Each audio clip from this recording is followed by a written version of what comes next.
क्या हाल हैं दोस्तों। आई होप आप सब अच्छे होंगे। दोस्तों मेरे साथ एक बहुत ख़राब एक्सपीरियंस हुआ है, एक बहुत प्रॉब्लम वाली बात हुई है, वो बात मैं आपसे शेयर करना चाहता हूं। और दोस्तों अगर आपने पास्ट में कभी भी कोई क्रैक सॉफ्टवेयर यूज़ किया है, अभी यूज़ करते हो, आगे यूज़ करने वाले हो, या फिर कोई क्रैक गेम चलाते हो, तो इस वीडियो को लास्ट तक देखना। बहुत इंपॉर्टेंट वीडियो होने वाला है, सिर्फ आपके फ़ायदे की बात होने वाली है। मैं तो इस प्रॉब्लम से बच गया, लेकिन आप इस प्रॉब्लम में कहीं ना फंस जाएं, इसलिए मैं ये वीडियो बना रहा हूं, क्योंकि मुझे फिक्र रहती है अपने व्यूअर्स या सब्सक्राइबर्स की। तो अगर नए हैं आप हमारे चैनल पे, अभी तक चैनल सब्सक्राइब नहीं किया है, तो क्या कर रहे हो यार, सब्सक्राइब कर दो। एटलीस्ट 5% लोग ही सिर्फ चैनल को सब्सक्राइब किए हुए हैं, बाकी 95% लोग बिना सब्सक्राइब करे हुए वीडियोज़ देखते हैं। दोस्तों थोड़ा सब्सक्राइब कर दो, मुझे मोटिवेशन मिलेगा, फ्यूचर में और बढ़िया कंटेंट बना पाऊंगा। अभी बहुत अच्छा कंटेंट आना है।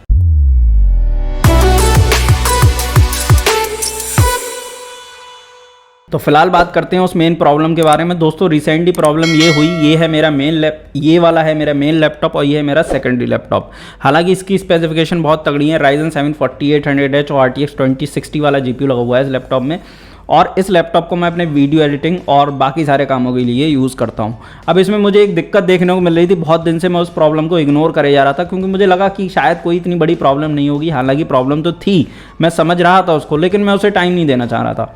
दिक्कत क्या हो रही थी, बैकग्राउंड में क्रोम रन करे पड़ा था, लगातार रन कर रहा था, 70-80% CPU रिसोर्सेज को कंज्यूम कर रहा था। अब ये बहुत बड़ी प्रॉब्लम वाली बात है। हालांकि मैं उसे रन नहीं होने देता था, उसे मैं किल कर दिया करता था, लेकिन कई बार जो है ध्यान नहीं भी रहता था उसे प्रोसेस को किल करने का, तो वो ऐसे में जो है मेरे सिस्टम के रिसोर्सेज को ऑक्यूपाई करता रहता था, मेरे सिस्टम को स्लो बना दिया था उसने। तो ये बहुत बड़ी प्रॉब्लम वाली बात थी। फिर मैंने डिसाइड किया कि अब इस क्रोम को मैं बैकग्राउंड में नहीं चलने दूंगा, मैं इसे ख़त्म कर दूंगा। तो मैंने क्या किया, क्रोम ब्राउज़र को अनइंस्टॉल कर दिया, मैंने दोबारा से इंस्टॉल किया। मैंने उससे पहले रीसेट करके, कैश वगैरह क्लियर करके, मेरा ब्राउजिंग डेटा क्लियर करके, बहुत सारी चीज़ें करके मैंने देखा, लेकिन मुझे कोई सोल्यूशन नहीं मिला। मैंने सारे एक्सटेंशन को डिसेबल करके देखा, तब भी कोई सोल्यूशन नहीं मिला।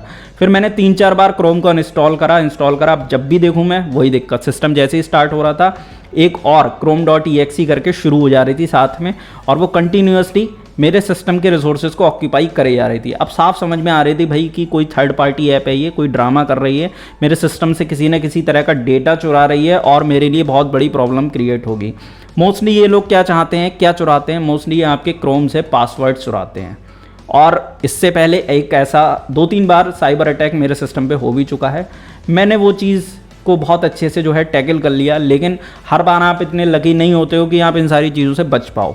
तो सेम चीज़ इस बार हुई मेरे साथ। हालांकि कोई मेरा चैनल वगैरह तो हैक नहीं हुआ, ये एक अच्छी बात है, क्योंकि मैं इस सिस्टम में वो सारे क्रेडेंशियल्स नहीं रखता हूँ। लेकिन एक बार मैंने किया था, लॉगिन किया था इसमें चैनल, जब मेरे इस लैपटॉप में कोई दिक्कत आ रही थी, तो मैंने इसमें किया था, और उस वजह से मैं और ज़्यादा रिस्क पे आ गया, मैं और ज़्यादा एक्सपोज्ड हो गया। तो ये प्रॉब्लम वाली बात थी। अब मैंने इस प्रॉब्लम से तो मैं बच लिया, लेकिन हर कोई इतना लकी नहीं होता है दोस्तों इस प्रॉब्लम से बच सके। प्रॉब्लम ये जनरेट कहाँ से हुई, ये प्रॉब्लम जनरेट होती है क्रैक सॉफ्टवेयर से यूज़ करने से। मैं कुछ टेस्टिंग के लिए इसमें क्रैक सॉफ्टवेयर मैंने डाले थे, टेस्टिंग पर्पज़ के लिए जस्ट। मैं कोई प्रमोशन नहीं कर रहा हूँ यहाँ पे क्रैक सॉफ्टवेयर्स का, ठीक है। मैं बिल्कुल भी पायरेसी को सपोर्ट नहीं करता। तो टेस्टिंग के लिए हमें कभी कभी कुछ ना कुछ सॉफ्टवेयर डालने रहते हैं, और कई बार स्पॉन्सरशिप के मेल भी आते हैं हमें, तो वो जो सॉफ्टवेयर बोलते हैं वो कई बार हमें इंस्टॉल करना होता है। हालांकि ऐसे मेल्स बहुत कम ही आते हैं। तो ट्रायल था, 1-2 बार मैंने किया, तो शायद उस वजह से हुआ होगा, लेकिन मोस्टली ये क्रैक सॉफ्टवेयर्स की वजह से, क्रैक गेम्स की वजह से होता है। उसके साथ में हुक होकर के कुछ थर्ड पार्टी सॉफ्टवेयर्स आ जाते हैं जो आपके सिस्टम में कंटिन्यूसली रन होते रहते हैं और आपके सिस्टम की बैंड बजा देते हैं।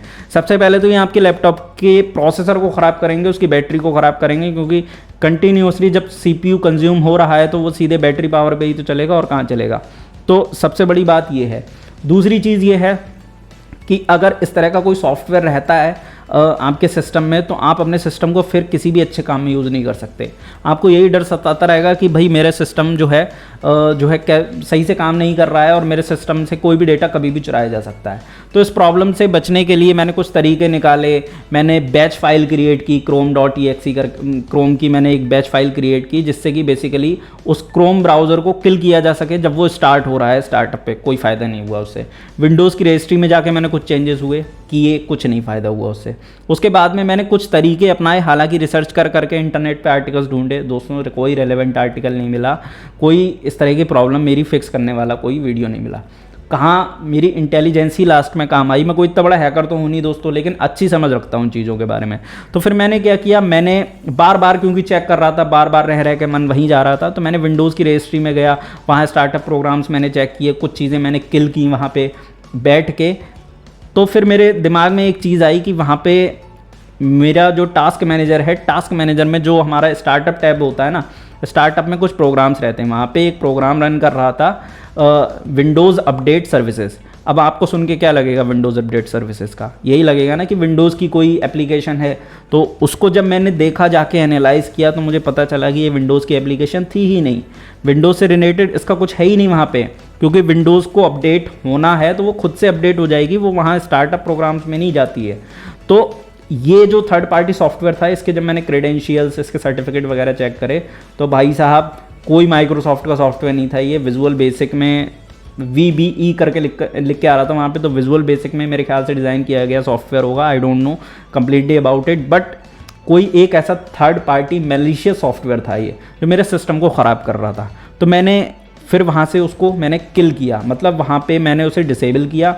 फिर मैंने विंडोज़ की रजिस्ट्री में जा कर के स्टार्टअप प्रोग्राम से मैंने कुछ चेंजेस किए, मैंने सारी प्रोसेस को किल किया वहाँ से, और स्टार्टअप प्रोग्राम्स को रन होने से रोका। मैंने जितने भी प्रोग्राम्स थे वहाँ सब हटा दिए, क्योंकि दोस्तों अब बात आ गई थी पूरी रिस्क की।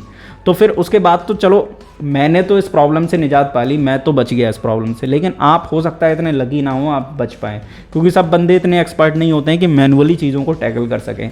हालांकि अब मेरे सिस्टम के रिसोर्सेज खाली हैं, अब कोई दिक्कत नहीं आ रही है, लेकिन दोस्तों उस जो मैलिशियस सॉफ्टवेयर था उसको मैं डिलीट ही नहीं कर पा रहा था। मुझे नहीं पता चल रहा था कि वो मेरे सिस्टम में कहाँ पे बैठा हुआ है मैलिशियस सॉफ्टवेयर। तो चलिए मैंने उसे डिसेबल तो कर दिया, मैंने रात को डिसेबल किया था, आज सुबह दोपहर तक मैं थोड़ा सा सॉल्यूशन ढूंढ रहा था कि क्या हो सकता है। तो मेरे दिमाग में एक चीज़ आई, मैं पहले से कैस्परस की एंटीवायरस यूज़ करता हूँ इस सिस्टम में। इस सिस्टम की विंडोज़ मैंने लोड करी थी, तो फिर उसके बाद मैंने कैस्परस की इसमें डालना मैं भूल गया, क्योंकि मुझे ज़रूरत नहीं लगी इतनी ज़्यादा उसकी। तो उसके बाद जो है जब मैंने इस सिस्टम में कैस्परस की अपने इंस्टॉल किया, फिर मैंने इसमें भी इंस्टॉल किया, तो दोस्तों मेरे को मेरी सी ड्राइव से 3-4 मेलवेयर दिखे।